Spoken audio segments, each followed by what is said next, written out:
Agora eu vou trabalhar com vocês os elementos textuais propriamente ditos, né?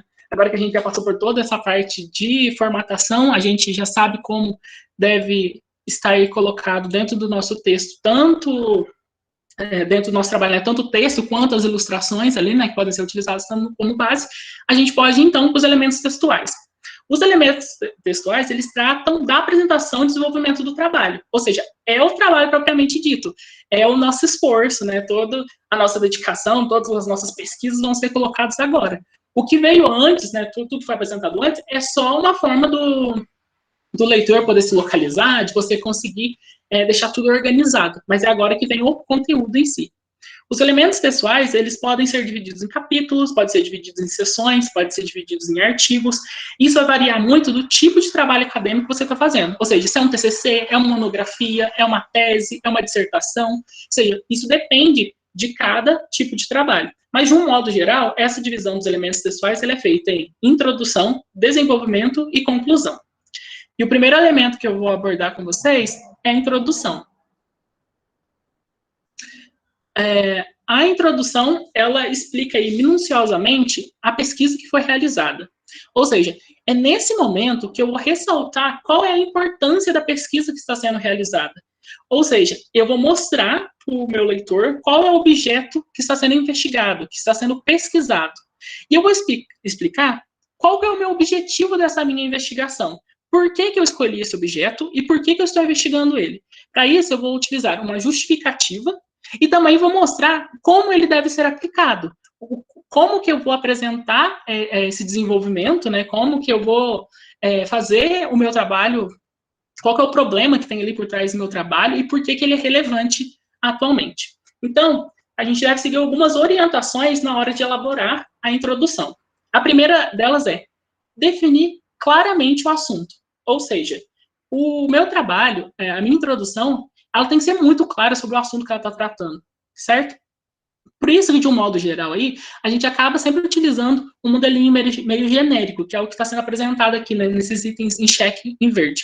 Que, no caso, é sempre primeiro apresentar o tema e o contexto, né, desse meu trabalho, ou seja, eu dou uma visão global do assunto que eu vou estar abordando. Logo depois, eu vou fazer uma delimitação do meu tema, ou seja, eu vou restringir a minha pesquisa num objetivo específico ali, porque não dá para a gente falar de tudo.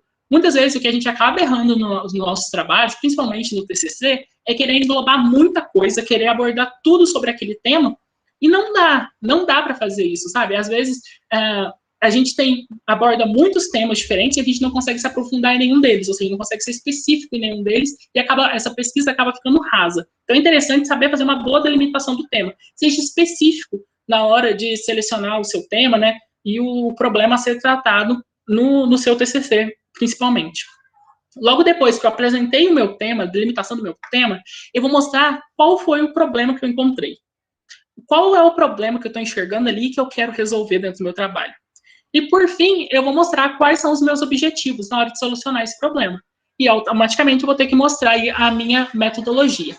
Esse esqueminha aqui é um esqueminha genérico. Não quer dizer que ele tenha que ser utilizado, que ele deve ser utilizado sempre. Porém, é uma forma de nortear a gente, né, na hora de fazer os nossos trabalhos, nossas pesquisas. Às vezes a gente não está tão familiarizado, né, na hora de fazer uma introdução.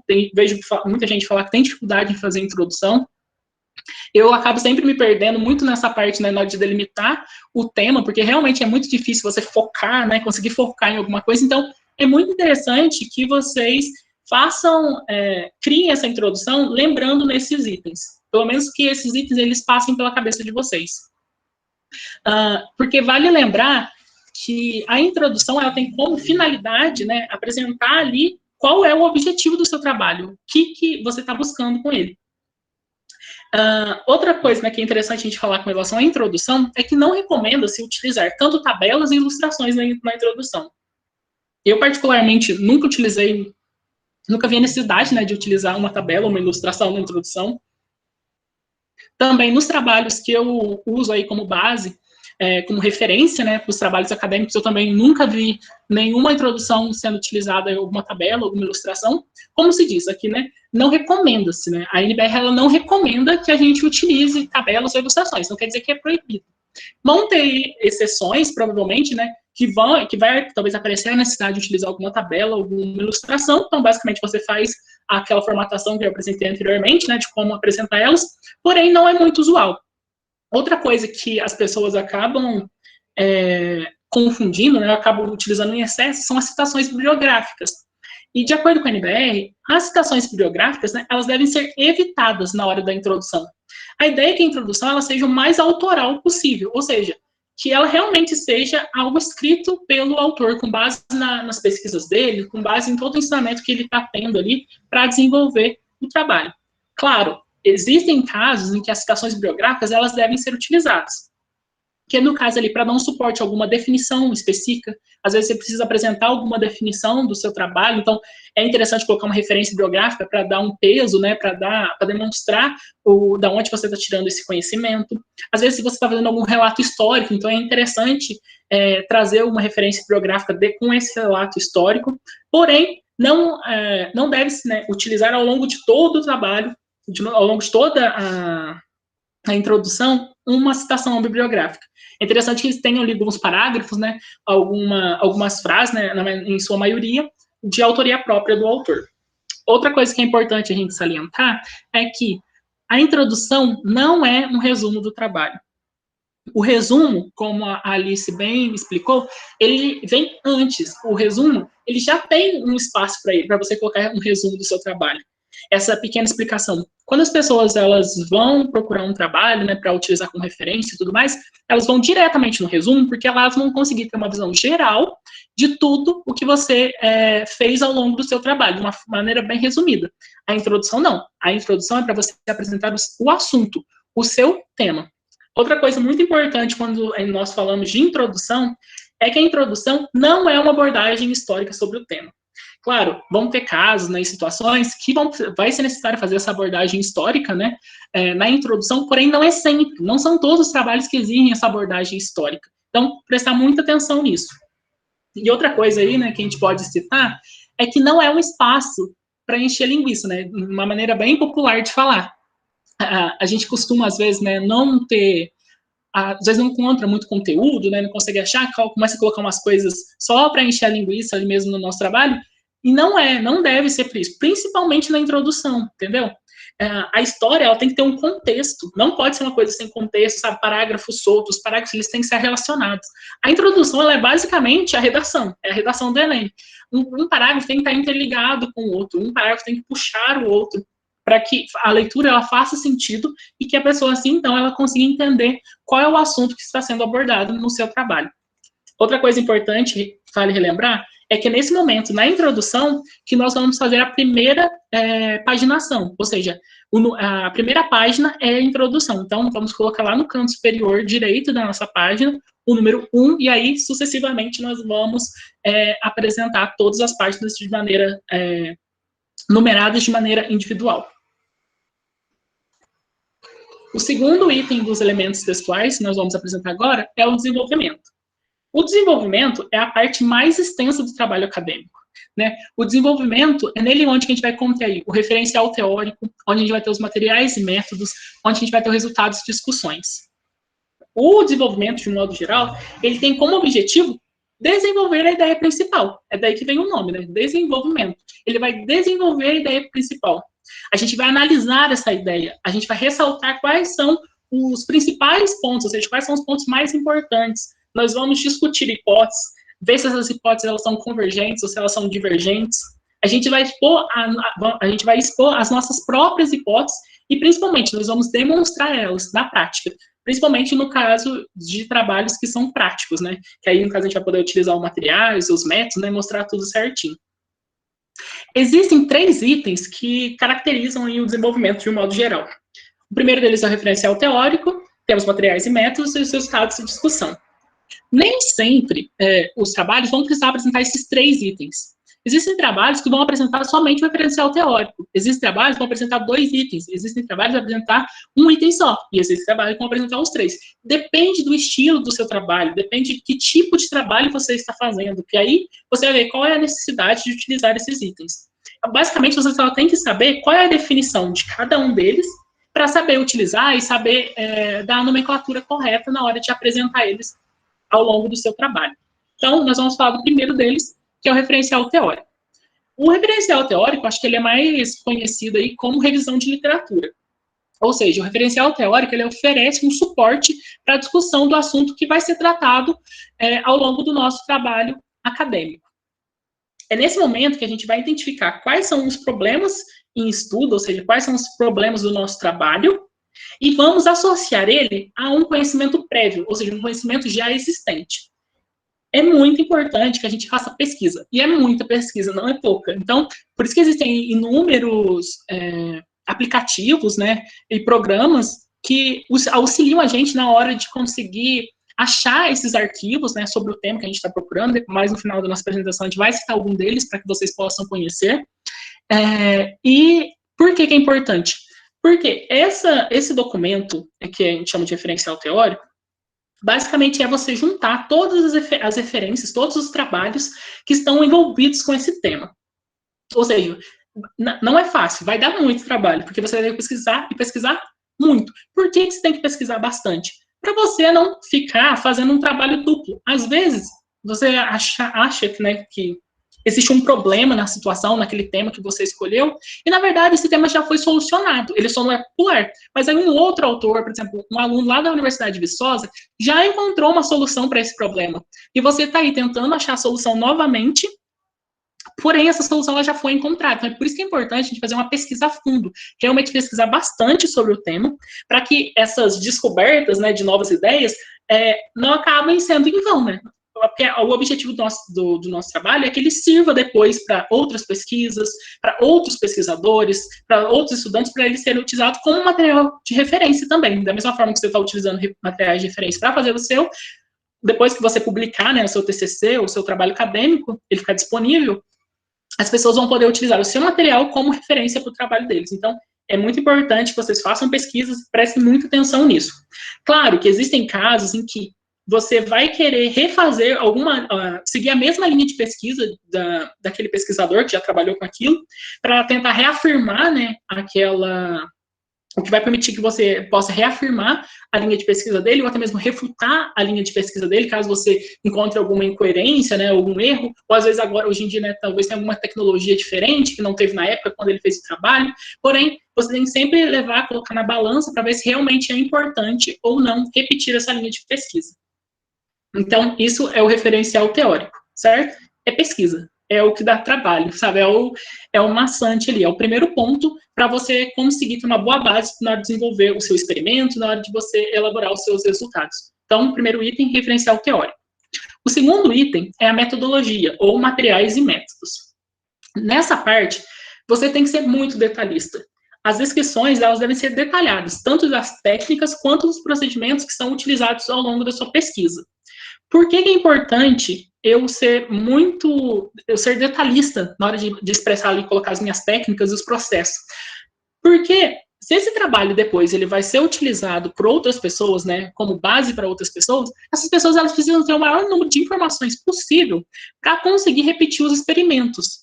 Ou seja, outros pesquisadores vão utilizar o meu trabalho para fazer o experimento deles. Então, se eu não colocar as informações da maneira mais detalhada possível, pode ser que eles errem. Eles achem que eu fiz uma coisa e eu acabei fazendo outra, entendeu? Então, é muito importante que vocês sejam detalhistas. Muitas vezes a gente acaba citando, na hora de colocar, né, principalmente colocar os materiais que foram utilizados, fazer a listinha ali dos materiais, tem umas coisas ali que a gente acha boba, né, que o pessoal... não, isso que todo mundo sabe que utiliza, entendeu? Não, é importante a gente citar qual é esse material que foi utilizado. Por mais irrelevante que ele seja, assim, de modo geral, né, ou melhor, por mais superficial que ele seja no seu trabalho. Seja ali um papel, né, um tipo de papel específico que você utilizou, seja um tipo de utensílio laboratorial, né, que é muito utilizado. Então, prestem bem atenção nisso para colocarem o maior número de detalhes possível para que outras pessoas possam repetir. Mas também, né, vai existir casos aí em que esse método que você está elaborando é um método inédito. Ou seja, é um método que foi criado pelo próprio autor. Ou seja, eu comecei a fazer essa minha linha de pesquisa e eu acabei descobrindo um novo método. Nesse tipo de caso, é aí que você deve priorizar ainda mais esse detalhamento E, principalmente, você deve justificar quais são as vantagens do seu método. Por que que as pessoas, na hora que forem fazer esse trabalho, né, seguir essa mesma linha de pesquisa ou fazer esse método, porque às vezes você está alterando um método já convencional, um método popular que as pessoas já fazem ali, e você acabou encontrando um método que é um pouco mais rápido, que usa uma tecnologia diferente. Então você tem que deixar bem explícito na metodologia, né, o porquê que o seu método ele é melhor. Qual que é a vantagem do seu método? Por que que as pessoas devem utilizar o seu método e não os métodos já convencionais pré-existentes? Então, fiquem bem atentos, né, no caso de métodos que são inéditos, para vocês lembrarem de justificar, porque senão não faz. Se você não justificar, as pessoas não vão saber qual que é a diferença, por que você utilizou ele, não utilizou o outro, entendeu? Então, isso vai acabar valorizando o seu trabalho, e isso é muito, muito importante. Querendo ou não, a gente quer ter o trabalho aí valorizado. E, por fim, né, com relação a essa parte da metodologia, é lembrar que na hora de colocar, né, as técnicas e equipamentos, eles devem ser descritos bem de forma detalhada, como já dito, e principalmente recomenda-se o uso de ilustrações. Nesse momento, as ilustrações elas são muito importantes, porque às vezes você está utilizando algum material ou algum equipamento novo que as pessoas não conhecem, então é interessante você colocar o nome desse equipamento, qual que é o modelo, qual que é o tipo, qual que é o ano, e principalmente coloca uma ilustração, tira uma foto do equipamento. Às vezes é um viscosímetro novo, às vezes é um tipo de microscópio diferente, sabe, que as outras universidades não têm, porque isso vai facilitar as pessoas na hora de tentarem replicar o seu método, né, replicar a mesma metodologia que você, para elas conseguirem encontrar. E outra coisa importante é você falar sobre as técnicas, falar a forma como você manuseou o equipamento, a forma como você utilizou ele, isso é bem importante colocar, às vezes fazer alguma indicação de algum manual, é muito legal. E até mesmo você atentar em detalhes pequenos. Por exemplo, você está fazendo um trabalho sobre produção de queijo. Tá, é um queijo que foi maturado. Quanto tempo esse queijo foi maturado? Foi 15 dias. nos primeiros 10 dias eu deixei na temperatura de 30 graus. Depois, nos últimos 5 dias, eu deixei em 37. Isso é importante, porque isso faz diferença no resultado final. Então, vale salientar isso. Sejam detalhistas na metodologia. Esse eu acho que é o ponto-chave dessa etapa do desenvolvimento. E por último, né, e não menos importante, nós temos os resultados de discussão. As pesquisas quantitativas, né, elas oferecem uma base para a conclusão, seja por meio, no caso aí vai ser por meio da análise dos resultados, que foram obtidos ao longo de toda a minha pesquisa. Nesse momento, recomenda-se, então, utilizar dados estatísticos, tabulações, comparações, figuras, entre outros recursos que permitam a interpretação e a discussão dos resultados da pesquisa, certo? É nesse momento aqui dos resultados e discussões que eu vou trazer o meu referencial teórico. O meu referencial teórico ele vai ser retomado para que agora eu possa relacionar as minhas novas descobertas, ou seja, o que eu tenho de novo depois do meu experimento, depois, né, do meu trabalho, minha pesquisa que foi feita, e comparar com o que já foi feito anteriormente, certo? Ou seja, é nesse momento que a minha revisão ela tem relevância, porque antes eu só estava mostrando. Agora eu vou utilizar ela para comparar com um resultado novo, uma descoberta que eu fiz através do meu trabalho. É nesse momento que vão ser evidenciadas quais são as convergências e quais são as divergências entre as hipóteses apresentadas, ou seja, o que tem de igual, né, o que tem de parecido, o que faz sentido com o que foi visto na revisão de literatura, ou o que tem de diferente, ou o que não está parecido, né, o que não faz sentido. É nesse momento que eu vou falar o que tem de igual, o que tem de diferente. É muito importante a gente destacar que não vale fazer uma simples comparação entre os resultados obtidos, entendeu? Isso não tem relevância na hora de apresentar um trabalho. Não faz sentido, por exemplo, eu chegar e falar assim, na produção de queijo, o meu queijo agora tem uma vida útil maior do que o outro queijo, por exemplo. O meu queijo ele agora tem 20 dias, de vida de prateleira e anteriormente ele tinha 15. Tá, você está falando que ele tem 5 dias a mais. Porém, você precisa destrinchar isso, você precisa discutir, você precisa interpretar os dados. Tem que explicar o que esses 5 dias influenciam, entendeu? Quais são as vantagens de ter 5 dias a mais, entendeu? O que tem de diferente entre um e o outro? Não basta simplesmente jogar os dados. E é nesse tipo, né? E é bem nos resultados de discussão que a gente vai poder utilizar muito dos recursos, principalmente no recurso da tabela. porque as tabelas entram aqui para mostrar os dados, né, os dados numéricos que foram elaborados. Então, é muito interessante. Uma coisa que é importante salientar, né, tanto nos resultados de discussões, principalmente nos resultados de discussão, é a questão da utilização das equações e das fórmulas. Lembra que a gente apresentou anteriormente para vocês? Então, é nesse momento que é interessante utilizar. Ah, Matheus, mas hoje em dia a gente nem usa mais fórmula, a gente nem usa mais equação. Existem aí inúmeros equipamentos, né, computacionais que já fazem esses cálculos para a gente, é muito mais moderno. Então, a gente acaba nem utilizando realmente, né, manualmente, fazendo o cálculo ali manualmente. Ou às vezes o próprio equipamento, né, já dá o resultado ali para a gente. Porém, é muito interessante que a gente coloque as equações, que a gente coloque as fórmulas, que a gente apresente elas no texto. Porque às vezes a pessoa, o pesquisador que vai replicar o seu experimento, né, ele não tem acesso a esse aplicativo. Né? Às vezes é uma tecnologia cara, às vezes é um recurso que a universidade dele não tem, então é interessante que você coloque para que ele consiga fazer de forma manual e chegar em resultados similares aos seus e também poder fazer essa comparação. Outra coisa, só um detalhezinho, né, bobo com relação a essa questão dos resultados de discussão, é lembrar, é só ver a denominação. Resultados em letra em plural e discussão em singular. Os resultados, eles são múltiplos, mas a discussão é uma só, porque é um único trabalho, certo? É sempre só atentar isso, às vezes gera aí uma confusão, uma pequena confusão, então é muito interessante que a gente repare nesse tipo de coisa. E por último, né, o último item do elemento textual é a conclusão.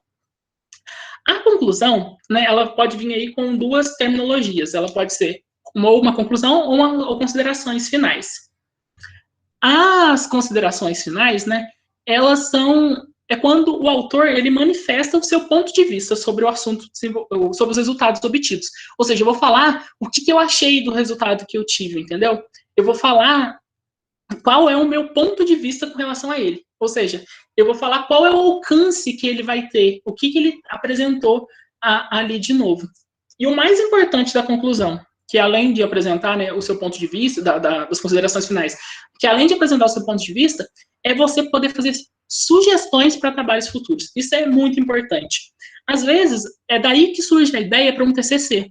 Você leu todo um trabalho, uma pesquisa, né, um TCC, chega no final, você lê as considerações finais, e o autor aponta ali sugestões para trabalhos futuros. Por exemplo, aqui no caso do exemplo que eu falei para vocês, a produção de queijo. Eu estava analisando a vida útil do queijo. Porém, ao longo da minha pesquisa, né, ao longo do meu experimento, eu percebi que a porcentagem de gordura do queijo ela diminuiu também, de acordo com os experimentos que eu fiz. Porém, essa não é a minha linha de pesquisa. Eu não vou focar na redução da porcentagem de gordura do queijo. Mas aí, como eu percebi isso, eu posso contar agora aqui na consideração, falar, olha, porém foi notado que ao longo dos processos, né, de acordo com a vida útil do produto ela aumenta, a porcentagem do queijo ela diminui. Então, sugere-se então que sejam feitos trabalhos nessa linha de pesquisa, ou seja, a pessoa vai poder focar nesse assunto. Então, é muito interessante que sejam feitas essas sugestões. E o outro termo que é utilizado é a conclusão. A conclusão nada mais é do que uma síntese, né, da nossa pesquisa, ali, um resumo, e ela busca evidenciar as conquistas alcançadas com o estudo. Ou seja, você vai exaltar o seu trabalho, é basicamente isso. É a hora de você, né, você, olha isso aqui que eu consegui. Então, você vai mostrar suas conquistas, você vai mostrar quais foram as limitações que você teve, vai fazer reconsiderações com relação aos seus objetivos, com relação ao seu problema. Ou seja, vai mostrar ali qual que é a relação entre os fatos verídicos, né, os fatos que você encontrou na realidade, e os fatos que você viu lá na teoria. Lembrando que é sempre muito importante ao longo de todo o trabalho, principalmente ali nos resultados da discussão e nas considerações finais ou conclusão, você ficar de olho, né, relembrar o objetivo. O leitor, ele tem que ver que você conseguiu responder a sua pergunta, problema, você conseguiu solucionar esse problema. É muito importante. E no caso de você não conseguir solucionar, você tem que explicar por que você não solucionou. O que teve aí, né? O que fez você acabar não conseguindo solucionar o seu problema. Com relação aos elementos textuais, é isso.